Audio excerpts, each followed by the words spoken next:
एक दिन फिर कन्हैया, भगवान की लीलाएं बहुत बड़ी हैं। एक दिन कन्हैया यमुना के पुलीन तीर पर अपनी गायों के साथ में, अपने बछड़ों के साथ में थे और एक बकासुर नाम का एक बगुला प्रतीक्षा कर रहा है यमुना के किनारे पर कि कब कन्हैया आएगा और कब मैं इसको निगल लूंगा। कन्हैया ने अपने बछड़ों को जल पिलाया और जैसे ही स्वयं उधर जा रहे थे तो ये बकासुर उनको मारने के लिए आया और कन्हैया ने भी उस बकासुर को पकड़ा और उसके वो बगुले के एक जो मुख है उसके दो भाग कर दे। एक तो एक मुख के नीचे के भाग को तो अपने पांव के नीचे रखा और एक हाथ से उसके दो भाग कर दे। बोलो बकासुर मर्दन भगवान की जय। एक दिन कन्हैया अपने ग्वाल बालों के साथ में वन में गाय चराने के लिए, अपने बछड़ों को चराने के लिए जा रहे थे और अपने और ग्वाल बालों के साथ में उन बछड़ों को लेकर के ठीक वन में पहुंच गए। कन्हैया अपने सखाओं के साथ में खेल रहे थे। कभी वो कन्हैया को हर सखा छूना चाहता है और कन्हैया दौड़ते हैं और कन्हैया के जो सखा हैं, जो ग्वाल बाल हैं, वो कन्हैया को पकड़ने के लिए दौड़ते हैं। अगासुर दूर से देख रहा है पूतना का भाई अजगर के वेश में आया है। जो दूसरों के सुख को नहीं देख पाता है उसी का नाम है अगासुर। जिसको दूसरों के सुख को देख करके तकलीफ होती है उसके अंदर अगासुर का वास होता है। और आज ये ग्वाल बाल और ये कन्हैया खेल रहे हैं और इस अगासुर को भी भगवान की इन कन्हैया, इन ग्वाल बालों की खुशी देखी नहीं जा रही है। और कन्हैया जैसे आगे चले अपने बछड़ों को लेकर के ग्वाल बालों के साथ में, तो इस अगासुर ने झाड़ियों के अंदर एक विशाल अपने मुख को खोला और विशाल एक गुफा की तरह विशाल ये अगासुर नाम का जो दैत्य था। ग्वाल बाल बड़े भोले भाले थे और ग्वाल बालों ने सोचा ये कोई गुफा है और ग्वाल बाल गुफा समझ करके ग्वाल बाल आपस में बोल रहे हैं, बोलते मेरा मित्र श्री दामा, यहाँ तो बहुत सारी गुफाएं इस वृंदावन में, बोलते चलो इस गुफा के अंदर चलते हैं। और ग्वाल बाल जैसे उस गुफा के अंदर आए और बोलते इस गुफा के बाद यहाँ से ऐसा लगता है कि बाहर निकलने का रास्ता है और अपने बछड़ों को भी लेके चलते हैं। और ग्वाल बाल अपने बछड़ों के साथ में उस अगासुर के मुख में प्रवेश हो गए। कन्हैया ने देखा कि मेरे ग्वाल बाल और हमारे जो बछड़े हैं ये सब इस अगासुर के मुख में प्रवेश हो गए हैं। एक ग्वाल बोलता है, भैया ये गुफा के अंदर तो ये तो गुफा जैसी नहीं लग रही है, कहीं हम किसी विशाल अजगर के मुख में प्रवेश तो नहीं कर रहे हैं। दूसरा ग्वाल बाल बोलते हैं, तुम क्यों चिंता करते हो, अपने साथ में अपना कन्हैया है ना, अपना कृष्ण है। जैसे उसने बकासुर का वध किया, बत्सासुर का वध किया, वैसे इसका वध भी कर देंगे। हमारा कन्हैया तो विशाल शक्तिशाली है। भगवान ने सुन लिया अपने ग्वाल बालों की बातों को। बोलते मेरे ग्वाल बालों का मेरे ऊपर बहुत समर्पण है। सुखदेव जी महाराज जी बोले, हे परीक्षित, ये ग्वाल बाल अपना सर्वस्व समर्पण अपने कन्हैया पर करते थे।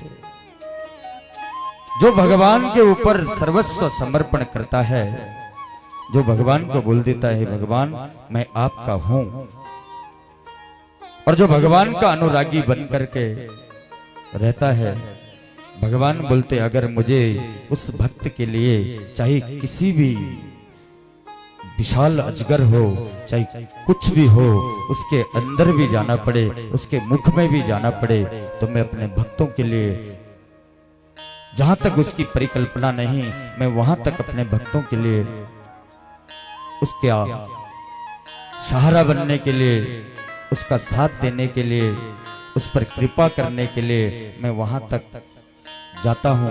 लेकिन जीव मेरे पर पूर्ण समर्पण नहीं करता है। वो संसार के उन लोगों पर समर्पण करता है जो लोग एक दिन आखिरी वक्त उसको छोड़ देते हैं। उसके परिवार, उसके परिजन, उसके समस्त सगे संबंधी, पुत्र पुत्रियां उसको छोड़ देते हैं और वो उसी पर अपने जीवन भर आश्रय लगा करके रहता है। जो सबके छोड़ जाने के बाद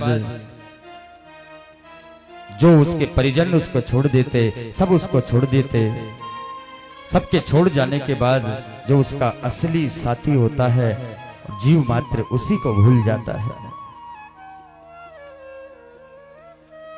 आज इन ग्वाल बालों ने संपूर्ण समर्पण किया और भगवान श्री कृष्ण बोलते हैं, जब मेरे ग्वाल बाल ही नहीं हैं तो मैं रह करके क्या करूंगा। और भगवान भी इस अगासुर के मुख में प्रवेश हो गए और इस अगासुर तो प्रतीक्षा कर रहा था कब कन्हैया मेरे मुख में प्रवेश होगा और कब मैं अपना मुख बंद करूंगा। और इस अगासुर ने मुख बंद कर लिया और भगवान ने अपना रूप विशाल किया और इस अगासुर का इसके उद्र को चीर करके भगवान बाहर निकल गए और इस अगासुर का तो प्राणांत हो गया, वध हो गया। बोलो श्री कृष्ण भगवान की जय। और जो ग्वाल बाल जो बछड़े घायल हो गए थे, उनको हम अपनी अमृत स्रवी माया से सबको पहले की तरह उनको पुनः वैसे ही कर दिया। ग्वाल बाल कन्हैया के साथ में ठीक यमुना के किनारे पहुंच गए। मध्याह्न का समय था। ग्वाल बालों ने कहा, कन्हैया आज हम अपने घर से बहुत सुंदर सुंदर वस्तु बना के लाए हैं। हमारी मैया ने बहुत सुंदर सुंदर वस्तुएं हमको बना करके दी है। और दोपहर का समय था और ग्वाल बाल तो क्योंकि पूरे दिन बछड़ों को चराना पड़ता था, शाम को आना पड़ता था, इसलिए दिन का भोजन सब वन में ही करते थे, जंगल में ही करते थे। यमुना के किनारे बीच में कन्हैया बैठे हैं और कन्हैया के चारों तरफ आज भगवान श्री कृष्ण जी 4 वर्ष के हो गए हैं और चारों तरफ ग्वाल बाल बैठे हैं। वो ग्वाल बाल अपने अपने घर का भोजन पहले स्वयं नहीं खाते थे, वो पहले अपने कन्हैया को खिलाते थे और फिर स्वयं भोजन करते थे। सबने अपने अपने जो उनकी मैया ने भोजन दिया था उन बर्तनों को खोलने लगे और उन थैलियों को, उन पोटलियों को खोलने लगे और सबने कन्हैया को भोग लगाया। और कन्हैया का एक परम सखा श्री दामा बहुत गरीब था और एक सखा जो था, सबने तो भगवान को भोजन करा दिया अपने अपने घर का। किसी ने भगवान को पेड़े खिलाए, किसी ने मिठाइयां और अन्य प्रकार की घर घर की वस्तु जो लाए थे। और मधुमंगल जो था वो बहुत गरीब था। वो बोलने लगा, ये मेरे सब सखा तो कन्हैया को कितनी सुंदर सुंदर चीजें खिला रहे हैं और मेरे घर तो बहुत दिनों से कुछ खाने के लिए था ही नहीं और मेरी मैया ने तो ये खट्टी कड़ी मुझे दी है और इस खट्टी कड़ी को, ये 3 दिन की बासी कड़ी को मैं अपने कन्हैया को नहीं दूंगा। कन्हैया ने देखा मुझे सबने अपने अपने घर का भोजन कराया, लेकिन ये मधुमंगल अपने घर का भोजन मुझे क्यों नहीं करा रहा है। और मधुमंगल के नेत्र सजल हुए हैं और उस कड़ी को देख रहा है, इस खट्टी कड़ी को मैं कन्हैया को नहीं दूंगा। और जैसे उस कड़ी को पूरी पीने लग गए और कन्हैया उसके पास में पहुंच गए, बोलते, मधुमंगल तुम अकेले पी गए अपनी घर की कड़ी और कुछ मधुमंगल के मुख में कुछ कड़ी थी और भगवान कन्हैया ने तो उसके मुख में से आधी कड़ी बाहर गिर गई और आधे उसके मुख में। और इतने में ब्रह्मा जी घूम रहे थे इस सृष्टि में और कन्हैया ने तो उसके मुख पे जो मधुमंगल के मुख पे जो 3 दिन की बासी कड़ी लगी थी, कन्हैया उस कड़ी को ही अपने जिह्वा से उस कड़ी को ही चाटने लग गए। ब्रह्मा जी बोलते ये देवता है। ब्रह्मा उसी समय उन ग्वाल वालों के पास से ब्रज मंडल की धरती से, उस वृंदावन की धरती से गुजर रहे थे। ब्रह्मा ने कहा ये भगवान नहीं हो सकता, जो कई दिनों से नहाया नहीं ग्वाल बाल, और ये भगवान होकर के और इसके मुख की जूठी कड़ी को चाट रहा है। ब्रह्मा जी को शंका हो गई ये भगवान नहीं हो सकता। और ब्रह्मा जी ने क्या किया कि अगर ये भगवान है तो इसकी परीक्षा मुझे लेनी है। और इधर ग्वाल बाल सब भोजन कर रहे थे, उधर वो बछड़े चर रहे थे, और ब्रह्मा जी ने ग्वाल वालों के कन्हैया के सारे बछड़ों को चुरा दिया और ब्रह्मलोक को ले गए। बोलो जय श्री कृष्ण। इधर ग्वाल वालों ने कहा कन्हैया हमारे बछड़े तो दिखाई नहीं दे रहे। कन्हैया बछड़ों को देखने के लिए गए और इधर ब्रह्मा ने पूरे ग्वाल वालों को ही चुरा दिया। कन्हैया ने कहा ये कौन कर रहा है ऐसा। कन्हैया ने ध्यान लगा करके देखा, समझ गए हे ब्रह्मा तुम मेरी परीक्षा ले रहे हो। और भगवान ने भी कुछ नहीं बोला। और भगवान ने जैसे बछड़े बने थे, जैसे बछड़े थे वैसे ही बछड़े बना दिए, और जैसे ग्वाल थे वैसे ही ग्वाल बना दिए। और शाम को सब घर आ गए और घर में किसी को मालूम ही नहीं पड़ा, पूरे वृंदावन वासियों को, कि आज कुछ परिवर्तन हुआ है। क्योंकि ये तो साक्षात नारायण है, ये तो विश्व की आत्मा है भगवान नारायण। ये कृष्ण तो भगवान विष्णु है, ये वही कृष्ण, यही तो राम है, यही तो विष्णु है। जब कई दिन बीत गए, ब्रह्मा जी ने कहा कि मैं संसार में देख के आता हूं कि ये रो रहा है कि क्या कर रहा है अपनी गायों के लिए। जब ब्रह्मा जी देखने के लिए आए तो ब्रह्मा जी ने देखा कि यहाँ तो सभी ग्वाल बाल और सभी बछड़े यमुना के पुलीन तीर पर, सारी बछड़े और ग्वाल बाल यहीं पर हैं। कन्हैया समझ गए आज ब्रह्मा हमको देखने के लिए आए हैं, और कन्हैया उसी समय पहुंच गए ब्रह्मलोक में, और ब्रह्मलोक में नकली ब्रह्मा बन करके चले गए। और ब्रह्मा के द्वारपालों को बोल दिया हे द्वारपालों आजकल बहुत बहरूपिया घूम रहे हैं, नकली ब्रह्मा घूम रहे हैं, और अगर कोई नकली ब्रह्मा आए तो उसको अंदर मत आने देना। और भगवान श्री कृष्ण जी ब्रह्मा बन के ब्रह्मा के आसन में विराजमान हो गए।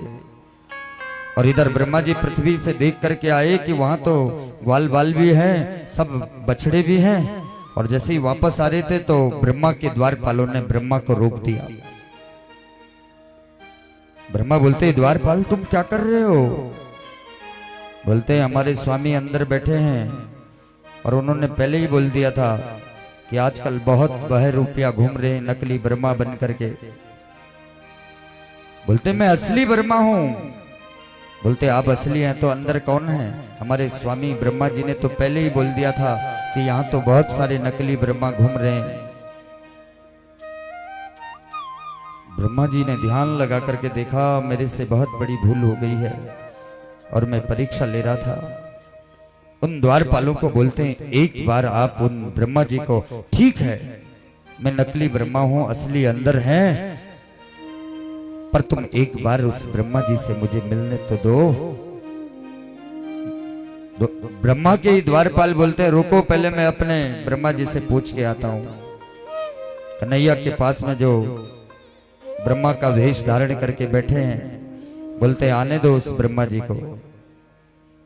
जब वो ब्रह्मा जी आए, जो असली ब्रह्मा भगवान श्री कृष्ण के पास में पहुंचे, और दोनों ब्रह्मा और ब्रह्मलोक के सब बोल रहे हैं कि कौन असली ब्रह्मा और कौन नकली ब्रह्मा। ब्रह्मा जी ने ध्यान लगा करके भगवान से क्षमा मांगने लगे। बोलते प्रभु, मेरे से बहुत बड़ी भूल हो गई केशव, और मैंने आपकी परीक्षा ली। कृष्ण भगवान कुछ नहीं बोले। ब्रह्मा जी बोलते हैं केशव,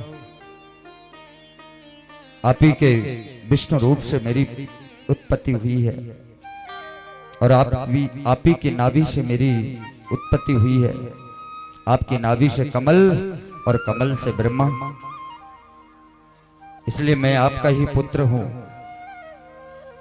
जिस प्रकार मां अपने गर्भ में गर्भस्थ शिशु, जब वो मां को अपने हाथ पांव से कष्ट देता है तो मां उसको अपराध नहीं समझती।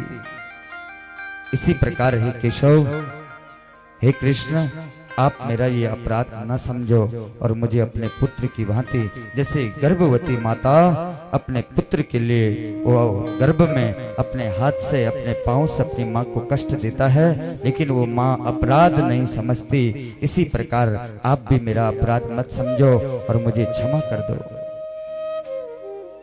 भगवान नारायण प्रसन्न हो गए और कन्हैया अपने गाय और बछड़ों को लेकर के पुनः वृंदावन लौट आए। बोलो श्री कृष्ण कन्हैया लाल भगवान की जय। और जब ग्वाल बाल अपने घर में पहुंचे, बोलते मैया, आज ना एक अघासुर नाम के दैत्य ने हम तो उसके मुख में चले गए थे, कन्हैया ने उसको मारा, और इस बात को 1 वर्ष बीत गया। और ग्वाल वालों को लग रहा था कि आज ही सब कुछ ऐसा हुआ है। तो इस प्रकार ब्रह्मा के मोह को ब्रह्मा जो परीक्षा लेना चाह रहे थे, तो भगवान श्री कृष्ण ने ब्रह्मा के इस मोह को भी भंग किया। सुखदेव जी बोल रहे हैं, परीक्षित, अब कन्हैया 6 वर्ष के हो गए हैं, और कार्तिक के शुक्ल पक्ष की अष्टमी के दिन कन्हैया बोलते हैं, मैया मेरी लंबाई देखो ना, मैं दाऊ भैया के बराबर हो गया, और दाऊ भैया रोज गैया चराते हैं। अब मैं बड़ा हो गया, आपने बोला था जब तुम बड़े हो जाएंगे तुम गैया चराएंगे, आज तक तो मैं बछड़े ही चरा रहा था, अब मैं गाय चराने के लिए जाऊंगा। ठीक कार्तिक के शुक्ल पक्ष की अष्टमी को, गोपाष्टमी के दिन, भगवान सर्वप्रथम गोपाल बने। बोलो गोपाल कृष्ण भगवान की जय। और आज भगवान सर्वप्रथम गायों को चराने के लिए ठीक आज पहुंच गए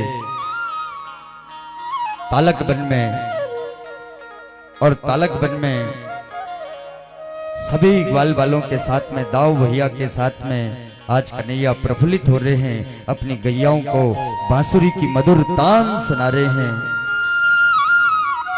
और गैया जैसे कन्हैया की बांसुरी की तान को सुन रहे हैं, और सभी गायों को ऐसा लग रहा है ये कन्हैया हमको बुला रहा है। वन के पशु पक्षियों को ऐसा लग रहा है जैसे ये कन्हैया हमको बुला रहा है।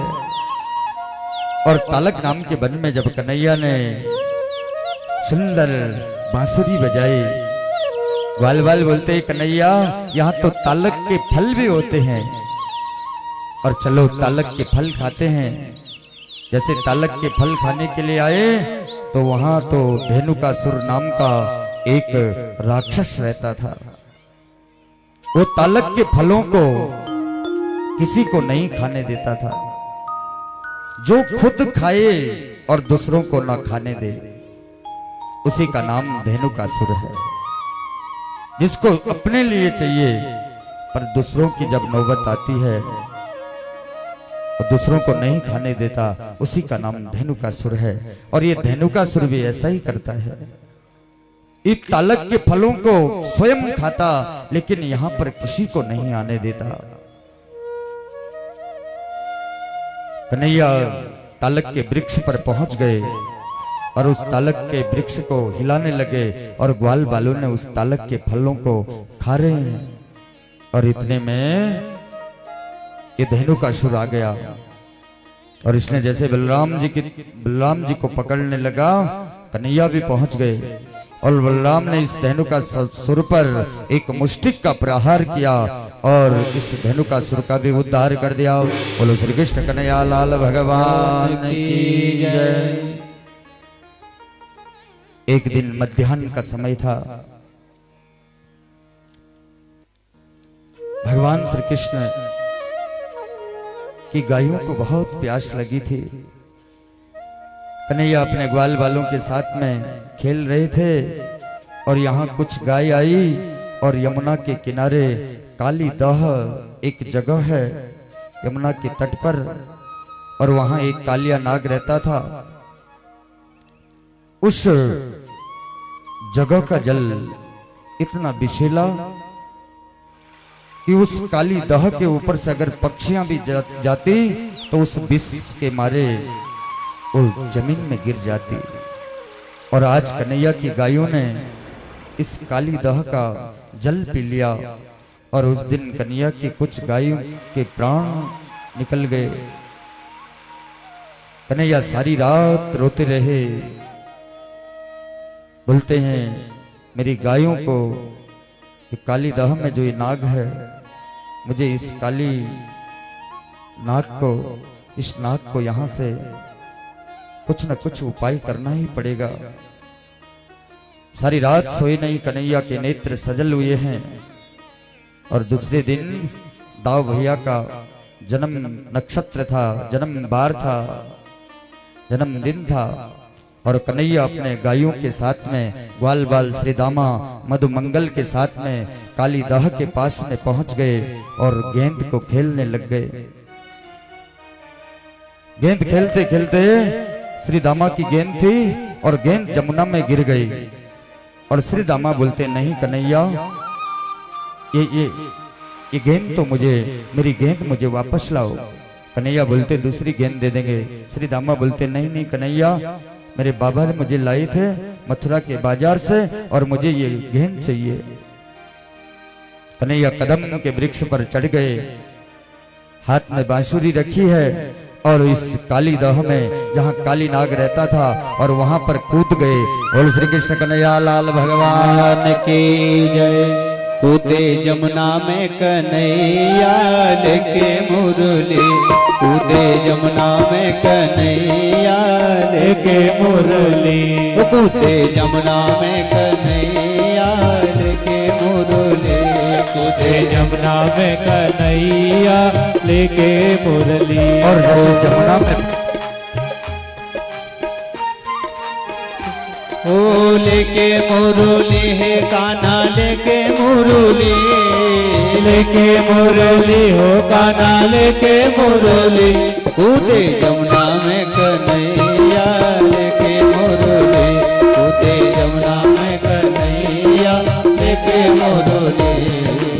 और कन्हैया जैसे जमुना में कूद गए, उस काली दह में काली नाग सोया था और काली नाग ने जब देखा कि यहाँ इस जल में ये विशाल शब्द क्यों हो रहे हैं, ये आवाज इतनी जोर की कैसे हुई। और काली नाग निंद्रा में था और काली नाग की आंख खुल गई और काली नाग ने जैसे देखा एक मनुष्य का पुत्र आया है और भगवान श्री कृष्ण की तरफ आने लगा ये काली नाग।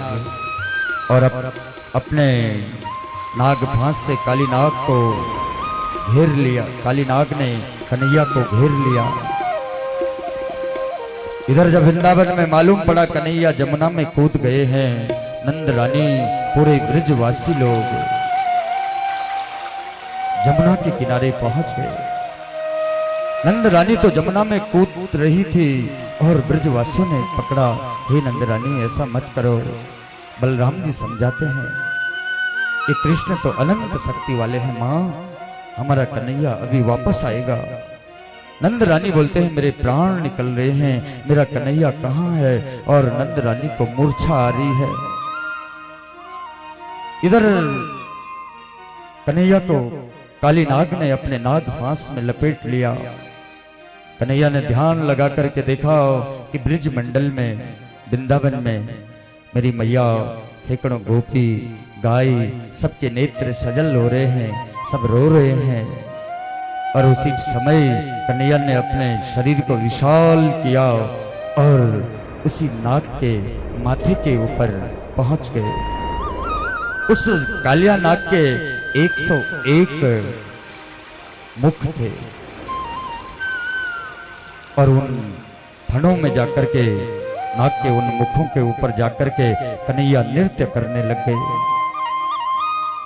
इतने देर तक विशाल कन्हैया ने नेत्र, उस नाग के नेत्र से रक्त निकलने लग गया,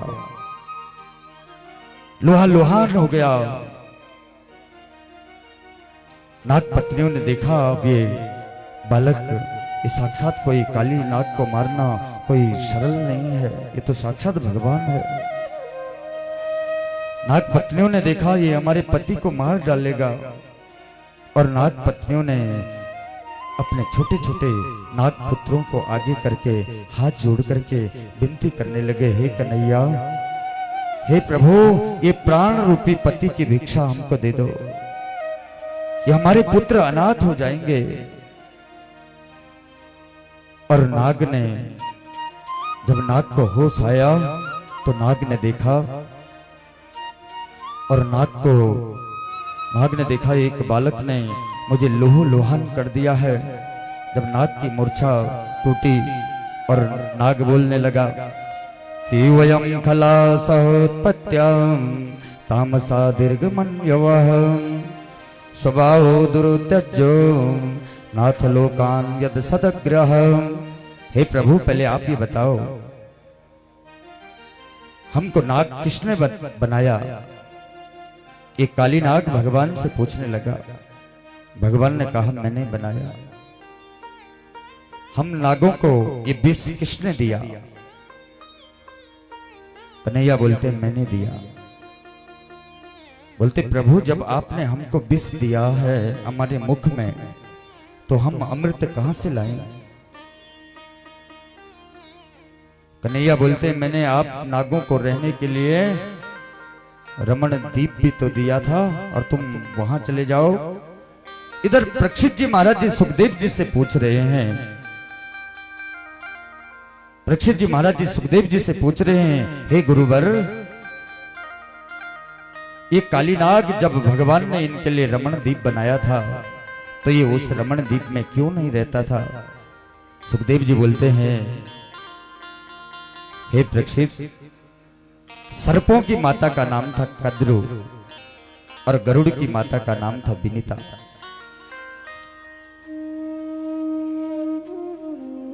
इस कद्रु ने विनीता को बहुत सताया था।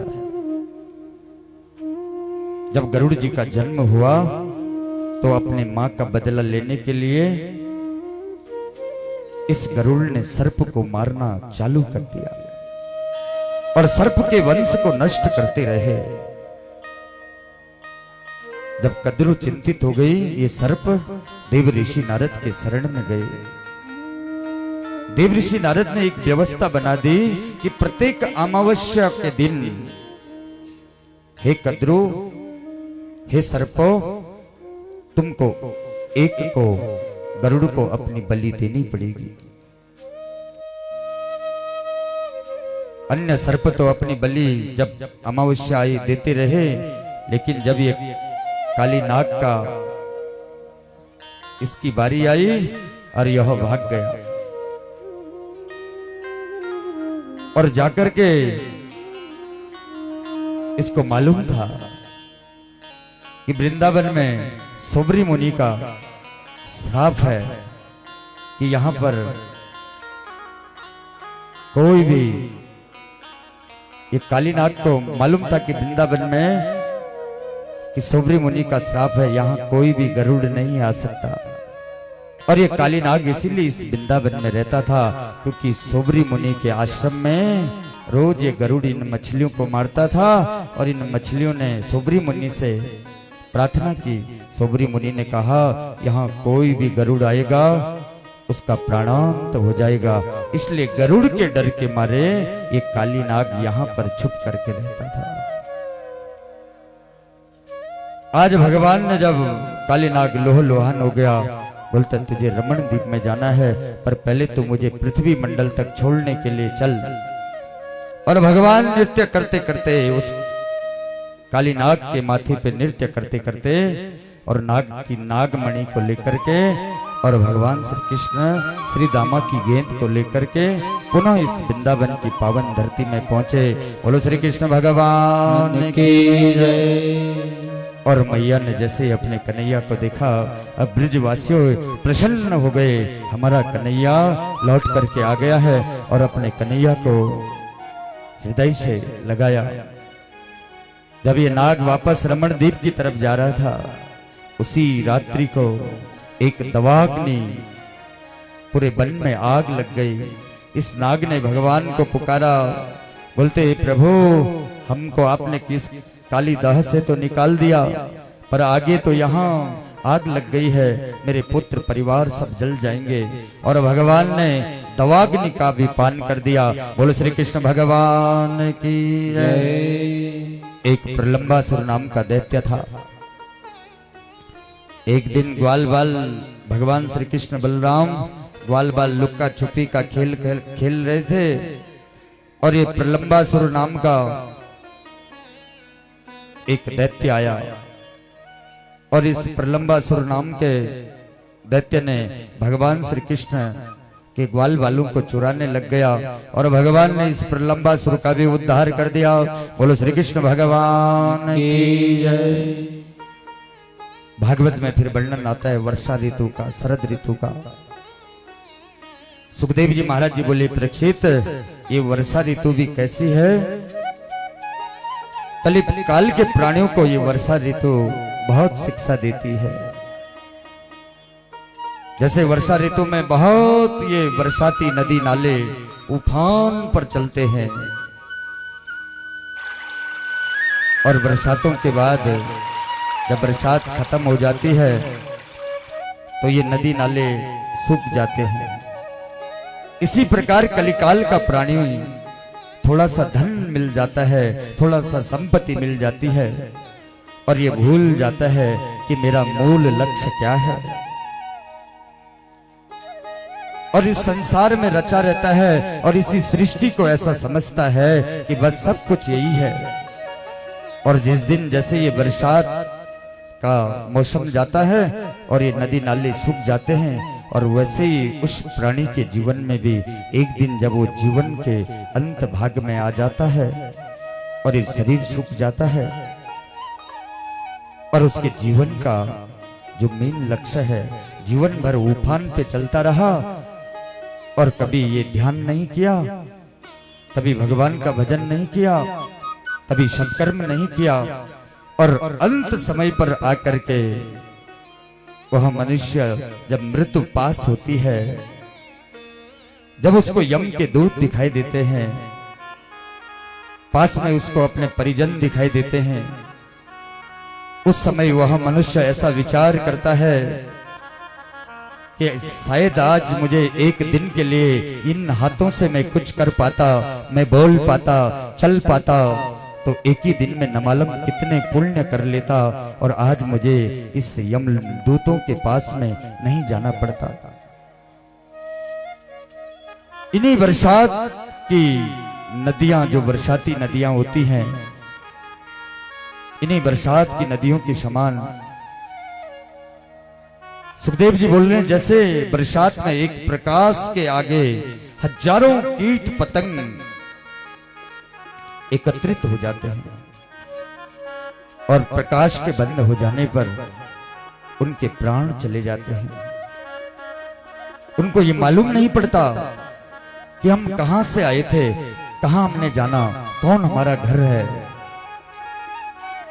और बरसात में जैसे हम लाइट खोलते हैं, बहुत कीट पतंग आ जाते हैं, और जब लाइट बंद कर देते उनको मालूम ही नहीं पड़ता कि हमको कहां जाना है, हम कहां से आए, कहीं तो मर जाते हैं। ऐसे ही कलिकाल के प्राणी भी हैं। इस संसार सागर में, इस पृथ्वी में, और इस संसार रूपी प्रकाश की तरफ भाग रहे हैं। इस संसार के माया मोह, इन संपत्ति, इन झूठ, इन पाप, इन अत्याचारों की तरफ भाग रहे हैं। और लास्ट में एक दिन ये प्रकाश, ये जीवन खत्म हो जाएगा और उस टाइम ऐसा लगेगा मैं कहां जाऊं, जीवन भर तो कुछ भजन किया ही नहीं है, जीवन भर तो कुछ भक्ति करी नहीं है, जाऊं कहां।